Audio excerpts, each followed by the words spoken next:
तो नमस्ते बच्चों। हम लोग शुरुआत करते हैं आज chapter 6 new question and ideas.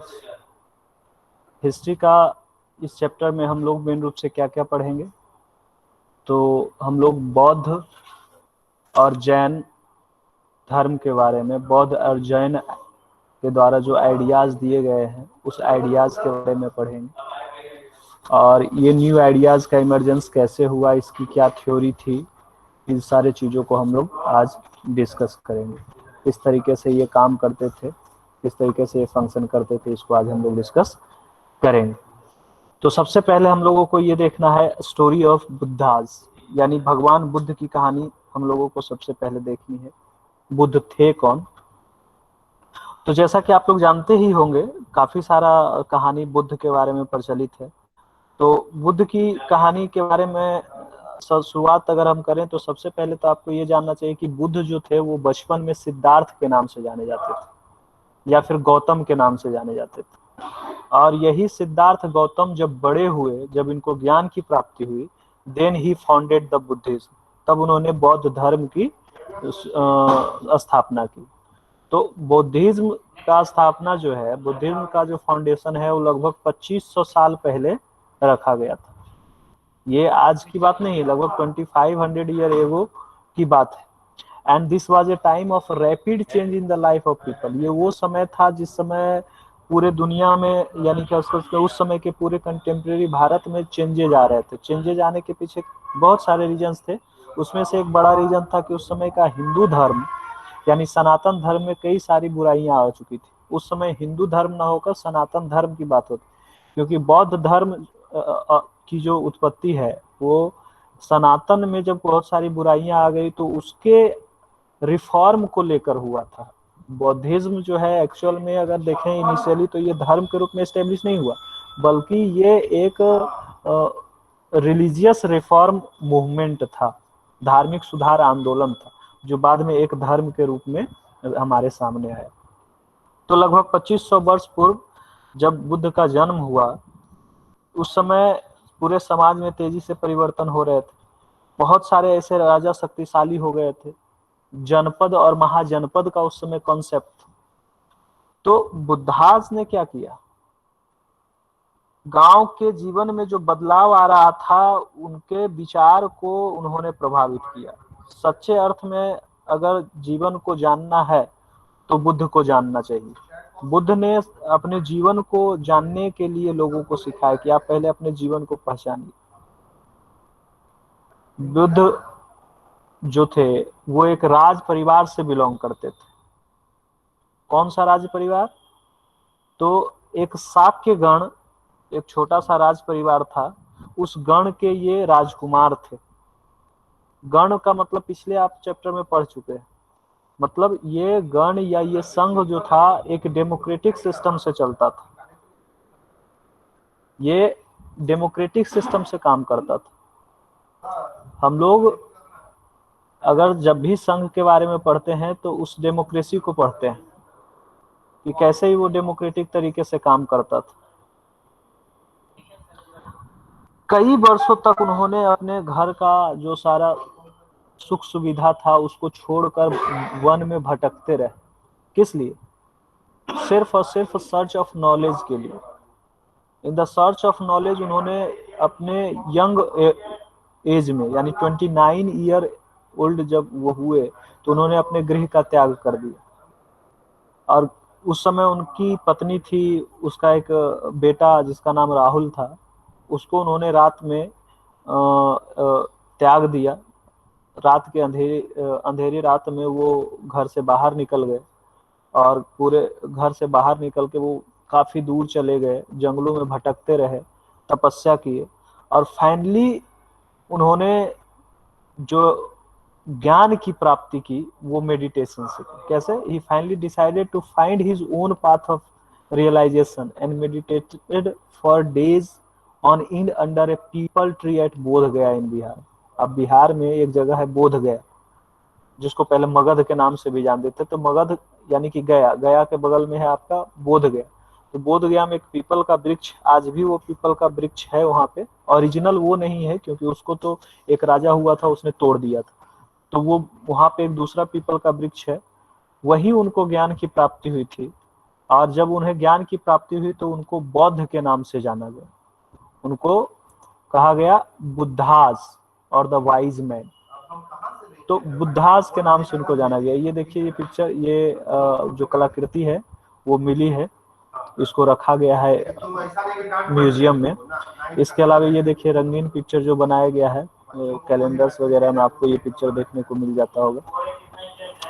तो सबसे पहले जब उनको ज्ञान की प्राप्ति हुई बोध गया में, तो वो गए सारनाथ। सारनाथ कहाँ है? वाराणसी में। और ये वाराणसी काफी फेमस जगह है, बनारस के नाम से ये फेमस है। और उन्होंने सबसे पहले उन्होंने जाके अपना पहला विचार वहाँ पे दिया, अपना पहला जो है उपदेश वो उन्होंने सारनाथ में दिया। तो ज्ञान प्राप्ति के बाद पहला उपदेश उन्होंने वाराणसी के निकट स्थित सारनाथ जो है, और वहाँ कुछ लोगों को, अपने कुछ प्रमुख शिष्यों को वहाँ पे उन्होंने दी। तो कहा जाता है कि मृत्यु के पहले उन्होंने पूरे जीवन में हमेशा पैदल यात्रा करके लोगों को अपने विचारों से परिचित करवाया। और इनकी मृत्यु कहाँ हुई? तो इनकी मृत्यु हुई कुशीनगर में, जो अभी उत्तर प्रदेश में आपको पड़ता है। तो कुशीनारा एक जगह है जहाँ पे उनकी मृत्यु हुई, और उनके मृत्यु को निर्वाण प्राप्ति कहा जाता है।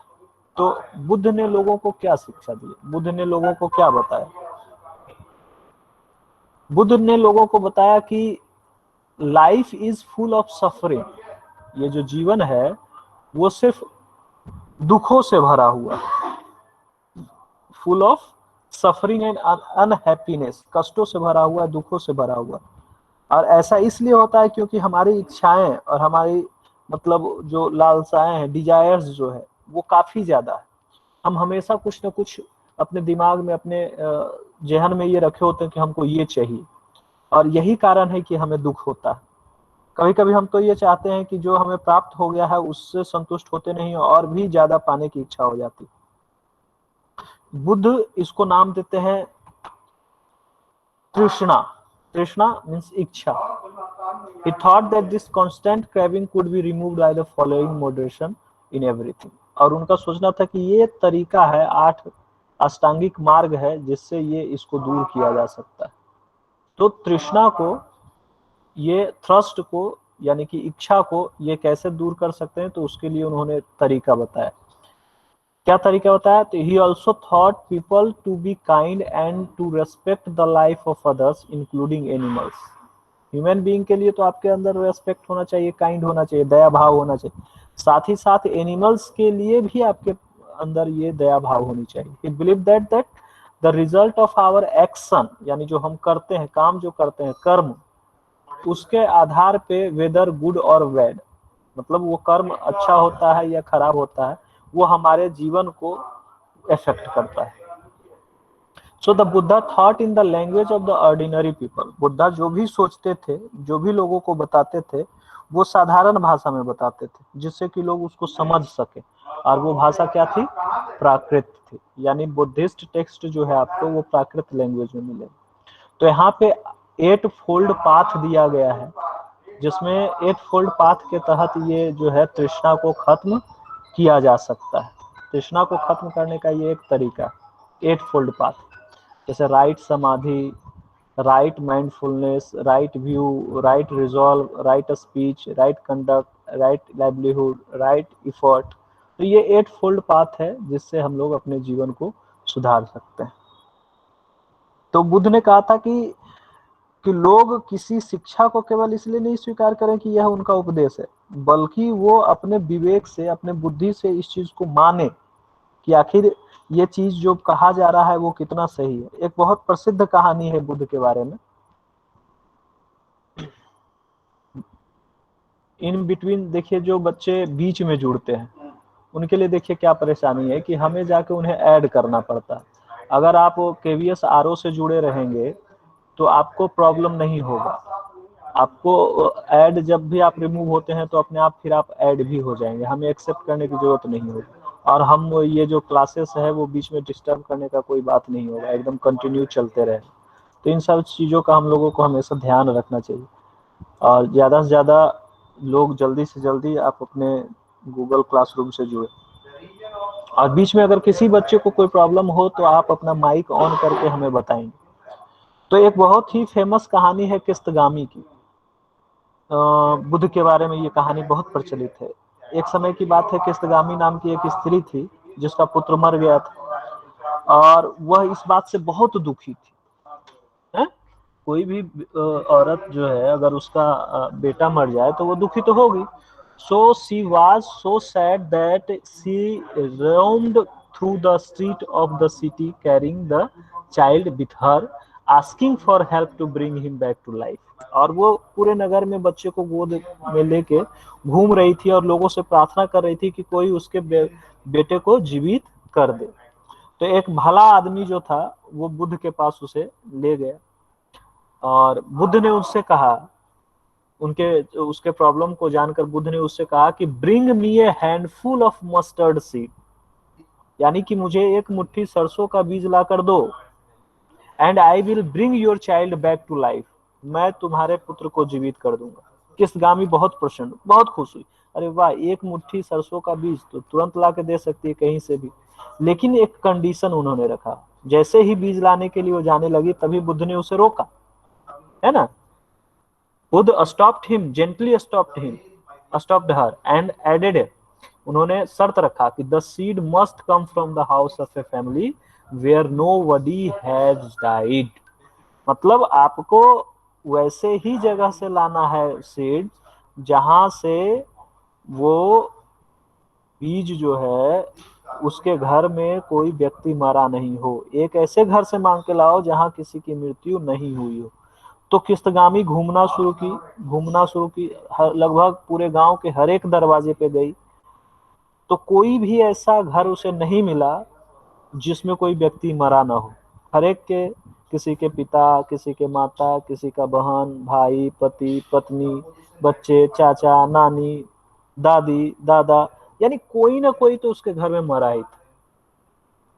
तो इस मतलब इससे वो जो दुखी माँ थी वो इस बात को घूमते घूमते समझ गई कि कोई भी व्यक्ति ऐसा नहीं है जो आज तक वो जिंदा रह सकता है या वो दुखी नहीं है। सबको कोई ना कोई प्रॉब्लम है। तो इस प्रॉब्लम को हम नकार नहीं सकते, इस दुख को हम नकार नहीं सकते, इसको साथ लेकर चलना।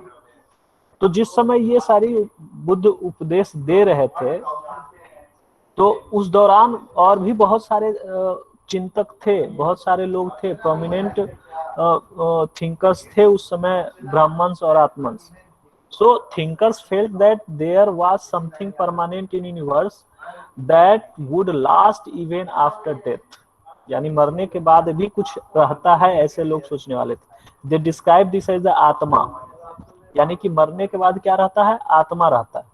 And the individual soul, the Brahman or the universal soul, the Brahma, है ना, ब्रह्मा यानी कि आत्मा। They believed that ultimately both the आत्मा and the Brahma were one, आत्मा या फिर ब्रह्मा जो है वो एक ही है।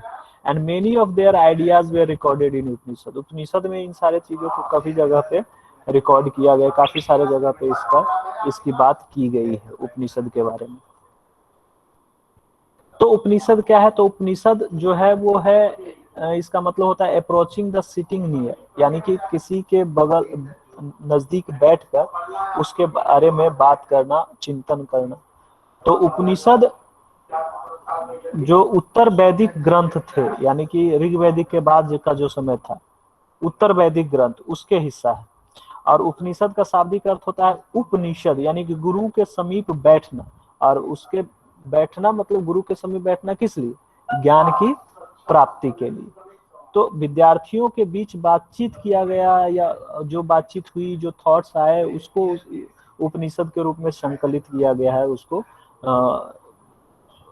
यहाँ पे कलेक्टेड किया गया है। तो occasionally there is mention of women thinkers, कुछ ऐसे विमेन्स थिंकर्स थे, मैं बात करूंगा, क्योंकि देखिए अगर कोई कहता है कि विमेन का काफी अच्छा स्थान नहीं था हमारे समाज में, तो हमारे समाज में एंशिएंट टाइम से ही विमेन का काफी अच्छा स्थान रहा है। क्योंकि देखिए यहाँ पे उपनिषद में एक विमेन गार्गी की बात आ रही है।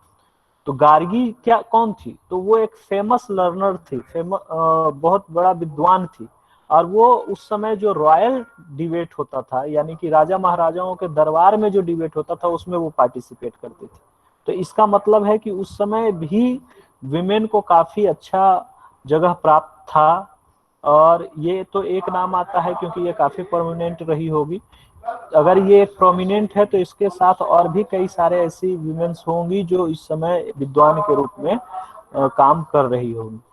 तो हमारे समाज में, हमारे सनातन संस्था में बहुत ज्यादा अच्छा स्थान प्राप्त था महिलाओं को। और हमने देखा है कि यज्ञ के दौरान जो महिलाएं थी, उनके बिना यज्ञ संपन्न नहीं होता। One famous exception was Satyakama Jabala, who was named after his mother, the slave woman Jabali. तो एक स्लेव वुमेन थी, वो उसकी बेटी थी ये, है ना, जो भी एक विद्वान के रूप में फेमस थी। Many of ideas of the Upanishad were later developed by the famous thinker Shankaracharya. बहुत सारे ऐसे आइडियाज थे जो शंकराचार्य के द्वारा डेवलप किए गए थे। बाद में हमने देखा इन सारी चीजों को।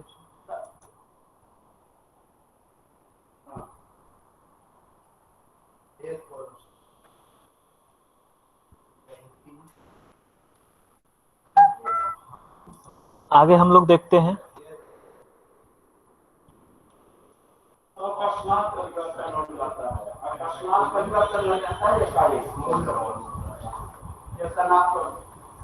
जो 6 फिलॉसफी दिया गया है हमारे उपनिषद के द्वारा, वैशेषिक, न्याय, योग, सांख्य, वेदांत, मीमांसा, ये सभी दर्शन है।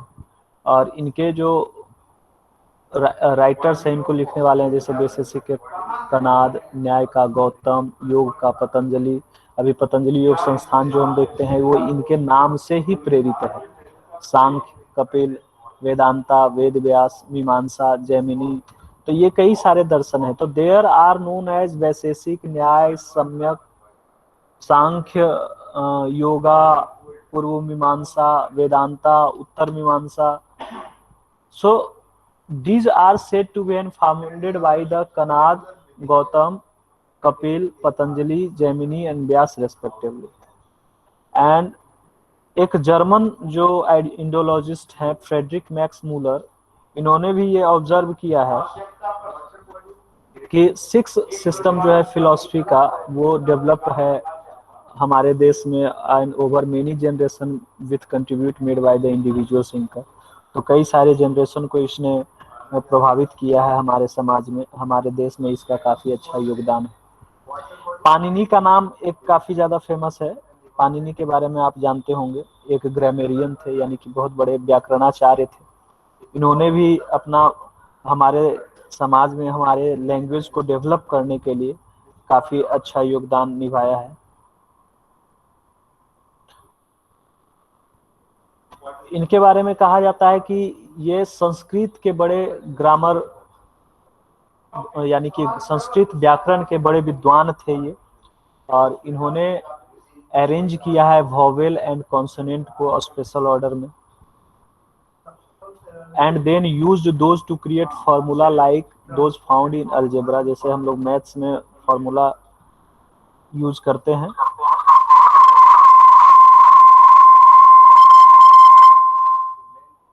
सेम उसी तरीके से यहाँ भी आप देखेंगे कि उन्होंने वॉवेल्स और कॉन्सोनेंट को अरेंज करके व्याकरण से रिलेटेड कई सारे फार्मूला बनाए हैं।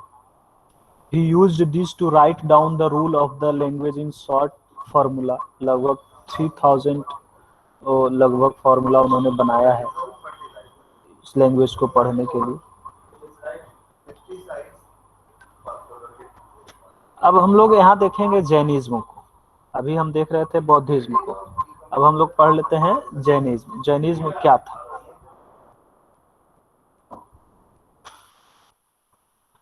तो जैनिज्म के बारे में जानने से पहले हम लोगों को ये पहले समझना चाहिए एक कहानी था इससे पीछे, उस कहानी को हम लोग थोड़ा देख लेते हैं। देखिए किनका माइक ऑन हो गया है।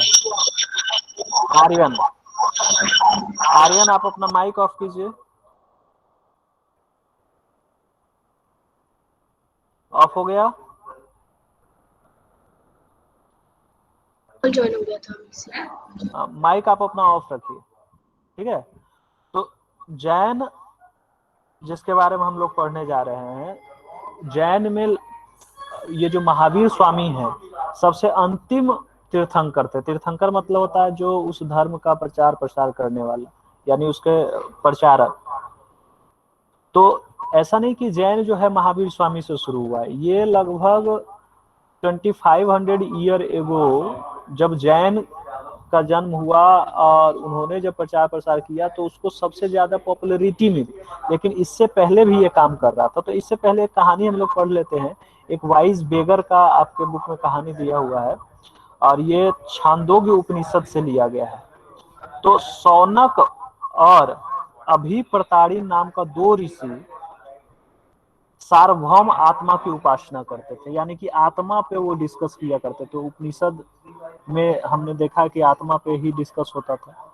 तो रौनक जो है, सौनक और ये अभिप्रतारिण जो दो ऋषि है उस पे उपासना करते हैं। और जो भोजन के लिए वो दोनों बैठे हुए थे, एक भिखारी आया भोजन मांगने लगा। तो सौनक ने कहा हम तुम्हें कुछ नहीं दे सकते हैं, we can not spare anything for you. तो भिखारी ने पूछा कि विद्वान जन आप किसकी उपासना करते हैं, और आप जो उपासना करते हैं क्या उस उपासना में ये नहीं कहा गया है कि आपको किसी को कुछ नहीं दे सकते? तो विद्वजन यानी विद्वान जन ने, यानी अभी प्रतारिण जो दूसरा ऋषि था, उसने क्या कहा? उसने कहा कि हम लोग सार्वभौम आत्मा की बात करते हैं, हम लोग आत्मा की उपासना करते हैं। तो उन्होंने कहा कि ओह, यानी भिखारी का ओ, इसका मतलब आप ये जानते हैं कि सार्वभौम आत्मा संपूर्ण विश्व में विद्यमान है, यूनिवर्सल सोल। तो ऋषियों ने कहा हाँ हाँ हम ये जानते हैं। तो भिखारी ने पूछा कि अगर यह सार्वभौम आत्मा संपूर्ण विश्व में विद्वान है तो ये मेरे अंदर भी विद्वान है। मैं कौन हूं? अब मैं इस विश्व का एक भाग ही तो हूं। तो जो तुम सत्य बोलते हो युवा ब्राह्मण, यानी कि जो वो दोनों ऋषि थे उन्होंने, उनमें से एक ने कहा कि तुम सत्य बोल रहे हो, you are right, you speak the truth. Then फिर वो भिखारी करता, देन हे ऋषि ओ सेज, मुझे भोजन न देकर आप उस सर्वभौम आत्मा को भोजन देने से मना कर रहे हैं।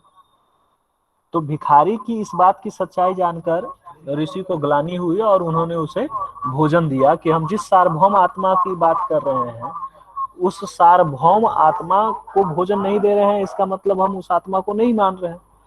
तो इस तरीके से उपनिषद में इस तरीके की चीजों की बात की गई। यहाँ पे अब हम चर्चा करेंगे जैनिज्म की।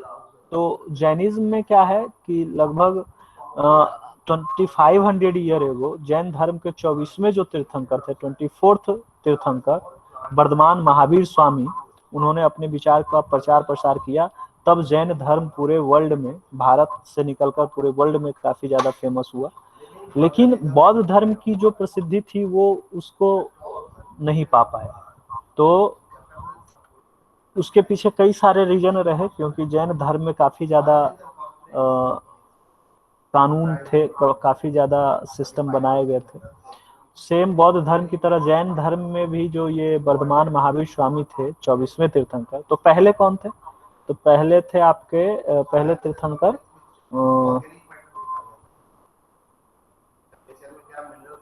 अभी मेरे दिमाग में नहीं आ रहा है। एक पार्श्वनाथ का नाम आता है और एक और पहले तीर्थंकर का नाम आता है। चलिए जब आएगा मेरे दिमाग में तो मैं आपको बताऊं।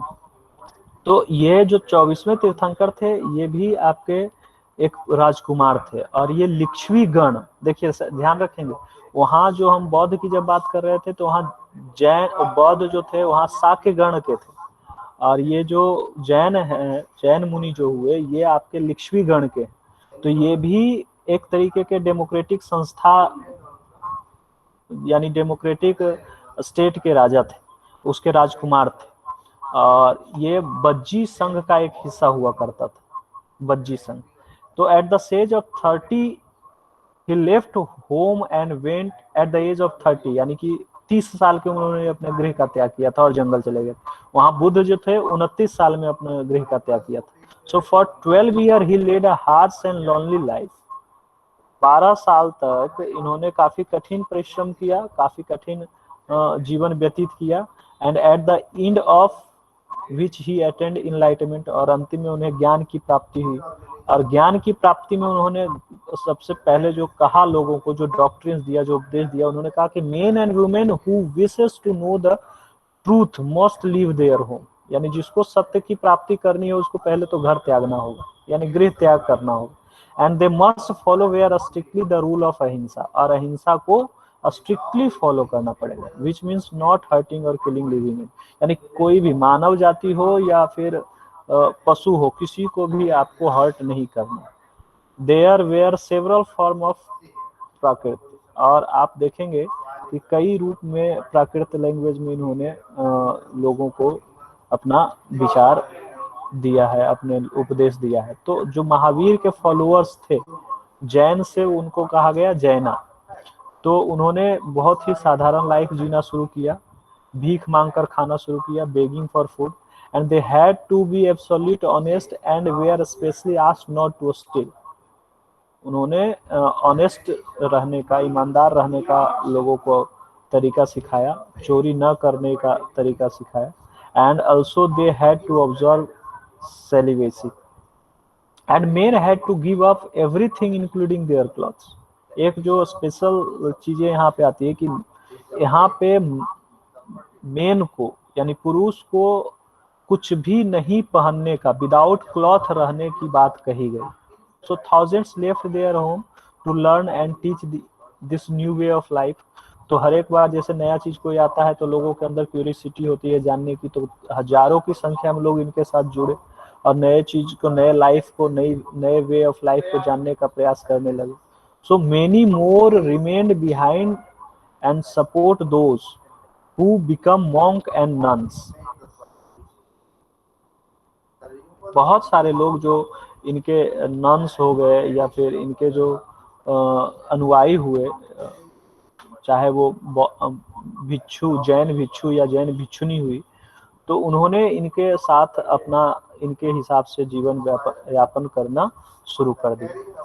सो Jainism was supported mainly by traders. Jainism जो है वो मेनली ट्रेडर्स के द्वारा ज्यादा सपोर्ट किया जा रहा था। Farmers who had to kill insects to protect their crop found it more difficult to follow the rule, यानी किसानों के लिए ये थोड़ा असहज हो रहा था, क्योंकि वो खेती करते थे तो खेती के दौरान बहुत सारे कीड़े मकोड़े मरते थे, तो इस जो कि अहिंसा से विरुद्ध था, तो किसानों के लिए फॉलो करना थोड़ा मुश्किल था। तो मैंने पहले ही आपको कहा कि जैनिज्म जो है अहिंसा को लेकर काफी पार्टिकुलर था, जिसके कारण यहाँ पे देखने को मिलता है कि ये ज्यादातर अच्छे तरीके से, मतलब ज्यादा संख्या में, अच्छे तरीके से नहीं, ज्यादा संख्या में या सही तरीके से जो है वो फार्मर्स इसको ज्वाइन नहीं कर पा रहे थे। Jainism spread to different part of the north India, Gujarat, Tamil Nadu, Karnataka.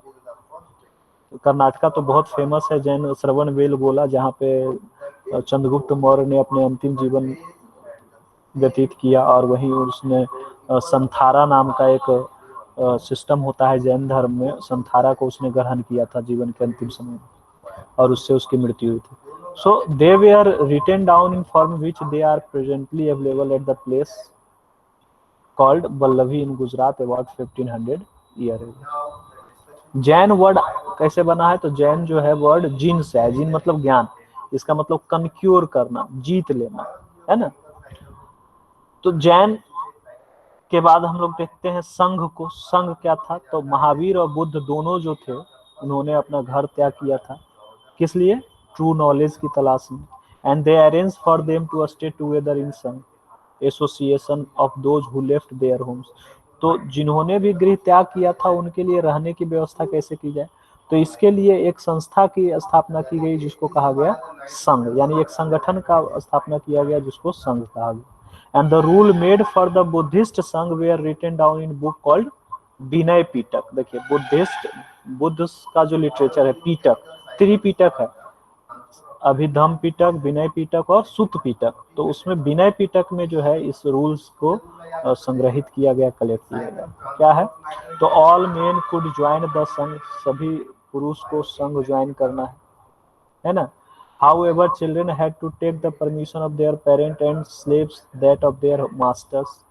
Children को ये परमिशन दिया गया है, children had to take permission with their parents with their master, अपने पेरेंट से या स्लेव्स, जिसके वो स्लेव्स हैं यानी जिसके अंदर वो काम करते हैं, अपने मालिक से वो आज्ञा लेकर इसमें शामिल हो सकते थे। Those who work for the king, वो राजा से परमिशन लेकर इसमें शामिल हो सकते थे। कोई डेप्टर्स है तो क्रेडिटर्स से इसमें परमिशन लेकर शामिल हो सकता है। Women had to take their husbands permission, women को अपने पति का परमिशन लेना होता था। तो इस तरीके से उन्होंने संघ में लोगों को जोड़ना शुरू किया। And they meditate for most of the time and went to the cities and village to beg the food during fix hour. तो एक निश्चित समय था, उस दौरान ये लोग भी बेगिंग करने के लिए यानी भीख मांगने के लिए जाते थे भोजन के लिए। And that is why they were known as the bhikshuk, इसलिए इसको भिखारी या भिक्षुक भी कहा गया। प्राकृत वर्ड जो है उसको बेगर के रूप में देखने को मिलता है, भिक्षु और भिक्षुनी, है ना, भिक्षु और भिक्षुनी के रूप में इनको जाना जाता है। तो साधु या भिखारी जो है वो प्राकृत शब्द से ही लिया गया है। तो यहाँ देखने को हमें मिलता है कि ये जितने सारे लोग थे जो संघ में प्रवेश करते थे, ये आपसी विवाद का निपटारा जो है प्रायः बैठक करके कर लिया करते थे। तो संघ में प्रवेश लेने वालों में ब्राह्मण, क्षत्रिय, मजदूर, नाई, गणिकाएं, दास सभी लोग शामिल थे। इनमें कई लोगों ने विद्युत शिक्षाओं के विषय में लिखा था, उसके विषय में लिखा था, क्या लिखा था कि लोगों ने संघ में अपने जीवन के विषय में कई सारे रचनाएं की। कई सारे उस समय पहाड़ी को काटकर गुफाएं बनाई गई थी जिसमें ये बौद्ध या फिर जैन भिक्षुक या भिक्षुनी वहां रहा करते थे। बिहार में ऐसे ही कई सारे आपको गुफा मिल जाएंगे, जैसे कि गया में आप जाएंगे तो गया में, बौद्ध गया में भी आपको कई सारे गुफाएं मिल जाएंगे, राजगृह में मिल जाएंगे। तो जैन तथा बौद्ध,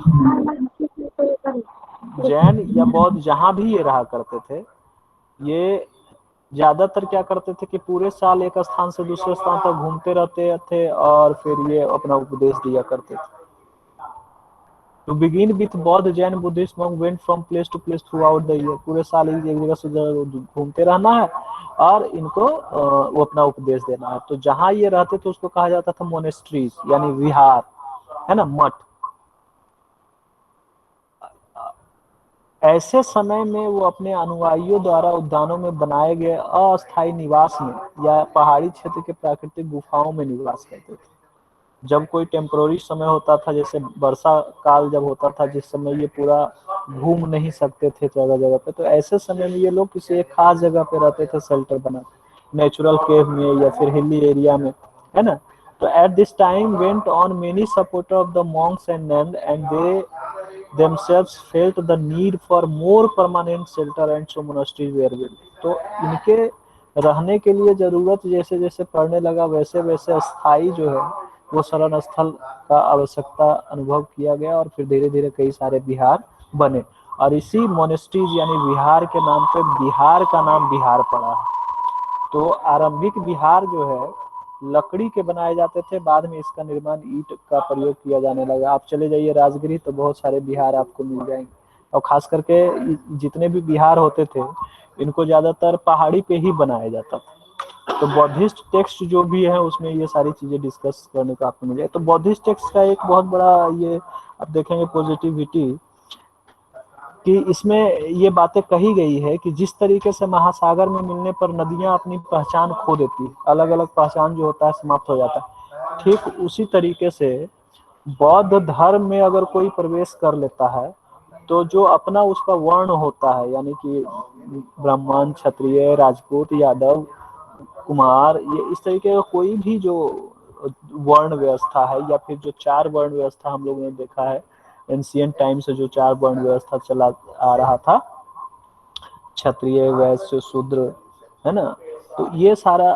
चीज जो है उसका अपने आप उसका त्याग हो जाता था और सभी लोग एक ही तरह से ट्रीट किए जाते थे। कोई भी उसमें ऐसा नहीं था कि जिसको अलग अलग तरह से उसे ट्रीट किया जाए, तो है ना।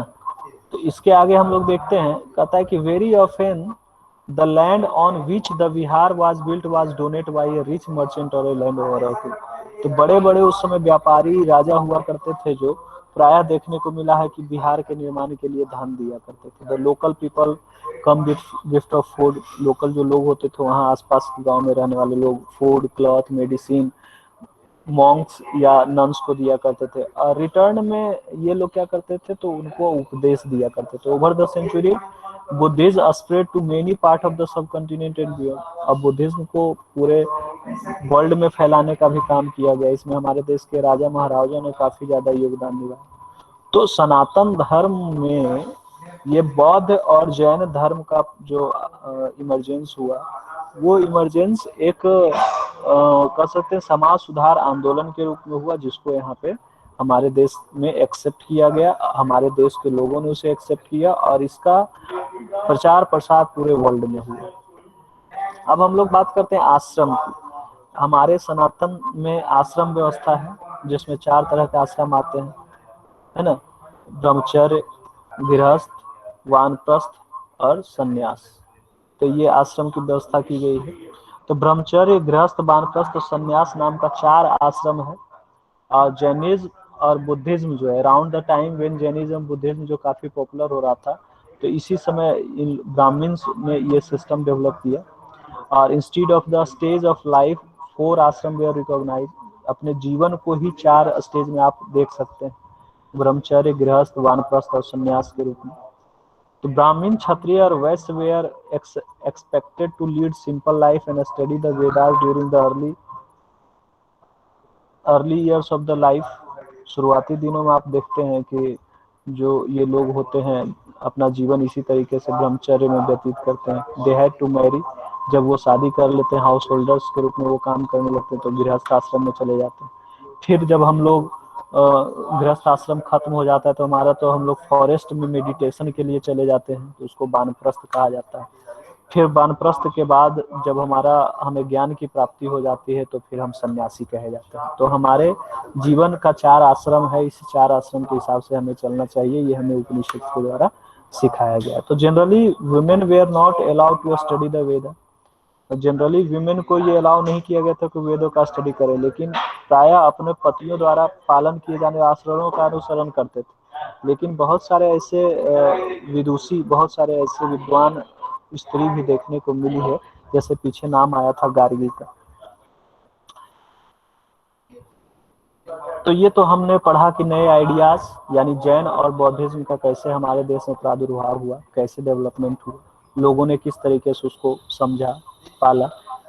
अब एक थोड़ा हम देख लेते हैं भारत से बाहर निकल के ईरान को। ईरान में जो धर्म प्रचलित था उसको बोलते हैं जोरोस्ट्रियन, यानी कि पारसी। और इसके जो फाउंडर थे उनका नाम था जोरोस्टर, जिसको ईरानियन प्रॉफिट भी कहा जाता है, यानी ईरानी के पैगंबर थे। पारसी धर्म के ये पैगंबर थे जोरोस्टर। उन्होंने अपने उनके टीचिंग्स को उन्होंने जो उपदेश दिया, उनके उपदेशों को एक बुक में रखा गया है, संग्रहित किया गया है। उस बुक का नाम है अवेस्ता।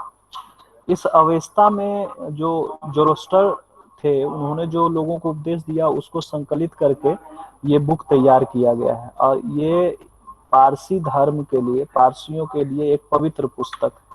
यहाँ पे आप देख रहे होंगे इस पिक्चर में ये आग जला हुआ है। तो ये जो जोरोस्ट्रियनिज्म को फॉलो करने वाले लोग जो होते थे, वो अग्नि की पूजा किया करते थे, है ना।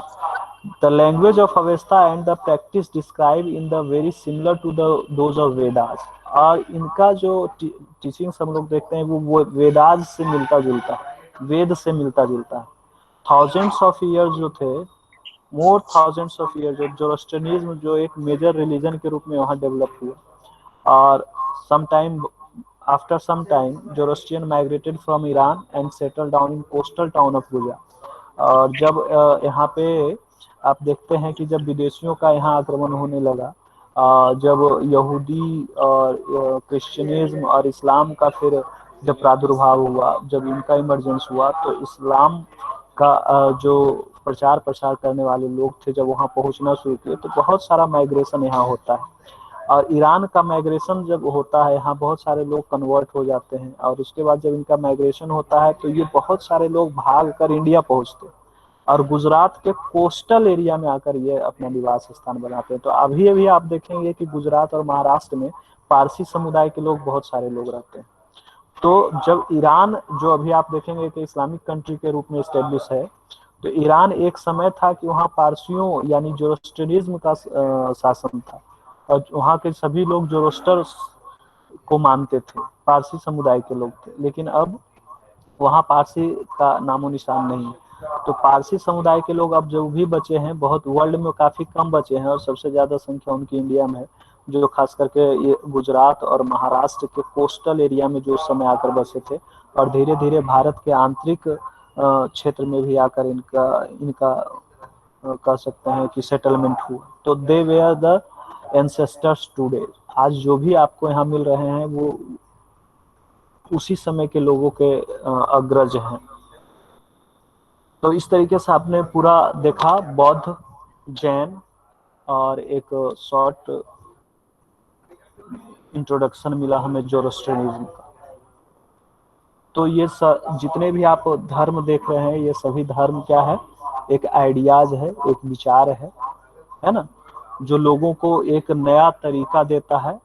जरूरी नहीं है कि आज जितने धर्म को हम देख रहे हैं उतना ही रहेगा, हो सकता है आने वाले समय में और भी कई सारे धर्म हमारे सामने देखने को मिले, और भी कई सारे आइडियाज हो सकता है आ जाए। क्योंकि जब जब क्या होता है कि जब बहुत सारी बुराइयां आ जाती है समाज में, तो इस बुराइयों को दूर करने के लिए हमारे देश में नहीं बल्कि पूरे वर्ल्ड में एक धर्म सुधार आंदोलन चलता है, और उस धर्म सुधार आंदोलन से ये सारी चीजें निकल कर आती है।